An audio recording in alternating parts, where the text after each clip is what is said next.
Bismillahirrahmanirrahim. This is the fourth and last part of our lecture of the second lecture on descriptive statistics and Islamic approach. In this one, we focus on Goodhart's law. This law says that when you use a statistic to make policy, then using the statistics for making policy distorts the statistic itself. How this happens will be the goal of explaining in this lecture. As a review, the essence of an Islamic approach involves four questions. Why are we doing this analysis? What do the numbers mean? How were these numbers computed? And the fourth question, which is actually the main focus of this portion of the lecture too, what is the impact? What is the impact of this analysis going to be? But these questions break the barrier between theory and application, which is traditionally made in conventional courses. First, we bring in the intentions, which is an essential part of an Islamic approach.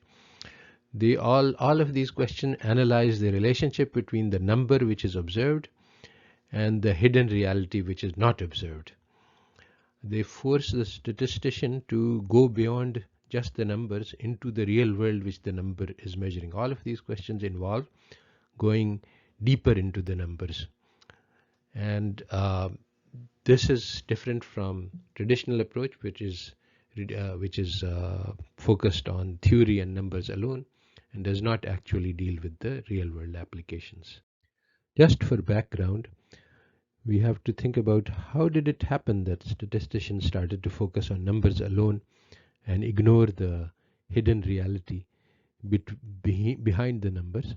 Well, this was because of the powerful effect of the philosophy of logical positivism in the 20th century, which said that we should take all unobservables and replace them by their observable manifestations.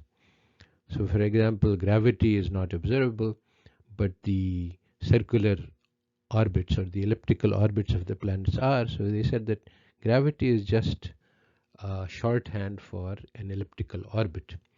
To explain it in the context of economics, there are three different concepts: welfare, preference, and choice. Welfare means what is good for me, preference is what I like, and choice is what I choose. All three are different, but only choice is observable. This is what anyone can see. What's preference is what's in my heart, and welfare is what is good for me. Nobody knows. No, that cannot be observed. So what was the effect of logical positivism on economics? Everything was reduced to choice. Welfare equals preference equals choice. This is the standard basis of economic theory even today. What this makes, the harmful effect that this has is that the economists are blind to the true sources of welfare. This has created the confusion that everybody knows what is good for him because my choice is my welfare, so I automatically choose what is good for me. And this leads to the freedom that let everybody be free and they will automatically make the choices which are best for them. Now, behavioral economists have discovered that this is not true. People choose arbitrarily and they make choices which are harmful for them. And so this new theory has come up of nudge, which says that we should guide the choices of the people in order to guide them towards choices which are good because they don't know what is best for them. Statistics has great impact on the real world because when we replace the real unknown, unmeasurable thing by the number which measures it, then people also replace their efforts on the real thing by efforts on the numbers. So very simple examples. There is a hidden unknown concept of research quality. Now this was replaced by the count, the number of factors and also the impact factor, and this led to the creation of fraud journals in which you can publish articles to get by payment and get increase your count, and these fraud journals also work on improving impact factors. So instead of working on producing genuine research, people are working on producing the numbers which count. In police, they just invented KPI, key performance indicators, of how many challans do they issue, how many cases are closed.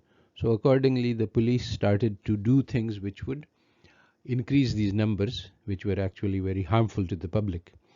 In almost every area, the use of numbers has created many problems. There is a book called The Mismeasure of Man, which discusses how the measurement of IQ actually reduces an abstract and qualitative and multidimensional characteristic to just one number, which is completely unjustified and leads to lots of wrong and harmful policies. This also is one of the effects of logical positivism, which insists that there is a distinction between facts and values, and leads us to pretend that numbers are our facts. As we have seen, index numbers actually mix facts and values, but this cannot be acknowledged by positivists who think that values are not factual and values are not part of knowledge. So this is one of the errors of positivism, that values must be excluded from our knowledge base. This has led to the hiding and the concealment of values all over the social sciences.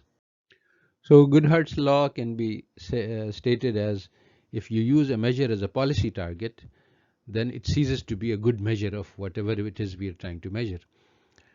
Basically, there is something called quality which is hidden and unobservable, and there are some indicators of this quality which are observable and measurable.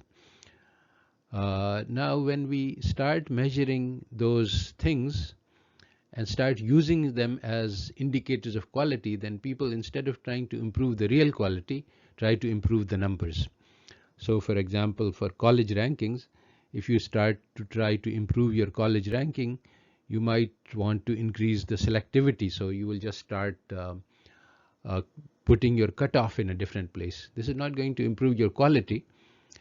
You're going to admit fewer applicants. That will increase your selectivity and ranking, but it's not going to improve the college in any direct way. So there are many distortions created by trying to maximize the number instead of the genuine quality which is behind the number. Coming back to the Malcolm Gladwell article, he talks about the reputation score, which has a 22% weight. But how is this computed? Well, the newspaper takes a survey of all the colleges. It asks all the the people in various high schools and colleges to rank all of the 200 colleges or so. But most of the people who are asked to rank colleges have no knowledge, have no information about this college. So they have no basis on which to create a ranking. Now, what happens when you take a reputation survey? This has been studied. If you ask experts about things which they know, then they can give good results. But if you ask people to rank things which they know nothing about, then you just replicate uninformed public consensus. To illustrate this, Malcolm Gladwell looks at an analysis of best hospitals ranking by doctors. So doctors were asked to rank all hospitals, and these rankings, which are also in US News and World Report, can be related to technical and objective characteristics of hospitals, like what's the mortality rate, how much machinery they have, how skilled are their doctors, etc. So when these correlations were done, the person who did this research found that there was no correlation. The reputation of hospitals, the ranking in the minds of the people, had no relationship to the actual quality of the hospital. Another example of this same phenomena is that lawyers were asked to rank the best law schools, and most of them ranked Penn State very highly, but Penn State does not even have a law school. So basically, lawyers did not even know that Penn State did not have a law school, but they ranked it highly. So basically, the point is that if you ask reputation by asking people what you think, and the people have no knowledge of the matter, then they will give any answer, and the answer has not any value. So when people are asked to rank, what do they do? Well, if they have no knowledge, then they consult whatever is available out there. And what is available out there? This is the US News and World Report ranking. So basically, they look at the ranking to decide the reputation. And so the ranking given by the newspaper gives the reputation, and on the other hand, the reputation is given a 22% weight in the ranking, so they are feeding on each other. Just to illustrate the difference between a knowledgeable ranking and ignorant ranking, the Wall Street Journal ranks colleges according to people who recruit for corporations, the corporate recruiters. So they know exactly, they do this every year. They take the graduates and they place them in corporations, and then they follow as to how people do. And so they are able to say that which universities are doing a good job in terms of producing graduates, because those graduates that they place do well in their job performance later. So they find that these people do a very good job because they have experience and knowledge. But the basis of the college US News and college report is not knowledgeable people who are doing the rankings, but people who have no information about the colleges which they are ranking. So the main point of Goodhart's law is that when we start observing the world, our act of observation actually changes the world. When the numerical college rankings become popular, then people, as a measure of quality, then instead of trying to improve quality, people try to improve the numbers. So just think what would happen. Of the ranking indicators are faculty resources, financial resources, alumni giving. These are all wealth. So one of the ways to improve quality is to acquire more money. That is the measure of quality. Another measure is selectivity. So it means that you should uh, admit fewer students. Another measure is graduation rate. So you should graduate everybody that you admit.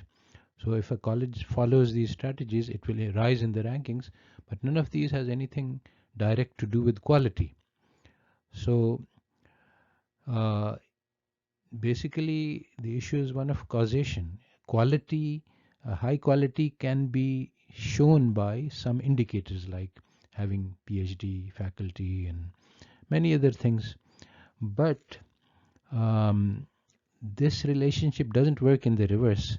Quality leads to indicators, but indicators don't lead to quality. So if you manipulate the indicators, that will not change the quality. So let me conclude this lecture by a few observations. Logical positivism was a philosophy which defined what is knowledge. And it defined knowledge to be facts. Facts are things we can observe in the external reality. And it said that values, which are not facts, and they are not part of knowledge. Now, when we want to rank things, then we have to select factors. When we select factors, this is dependent on values. What we value, we choose as our factor, and what we don't value, we don't choose as factor. And then we assign them weights. This also reflects our priorities, which are personal and subjective. So then the index number we get depends on factors, but the factors are chosen subjectively, and weights, these are also chosen subjectively. So the index number is a mixture of facts and values. Now the problem is that positive philosophy tells us that we can't use values, and so we conceal the values, and we produce a number, and this seems like a fact to us and to the public, that here the ranking of Harvard is 78.6, and this is a fact, and a fact is a fact, and it seems like this is an objective number. The use of so many different subjective criteria that has gone into the manufacture of this number is hidden, and so this pretense of objectivity uh, leads us to avoid the contact with the real world, which we are insisting on, and this is what causes deception by statistics and how to lie with statistics, because it's popularly said that numbers can't lie. But what we are trying to say is that yes, numbers can and do lie most often, because they conceal hidden values which are not revealed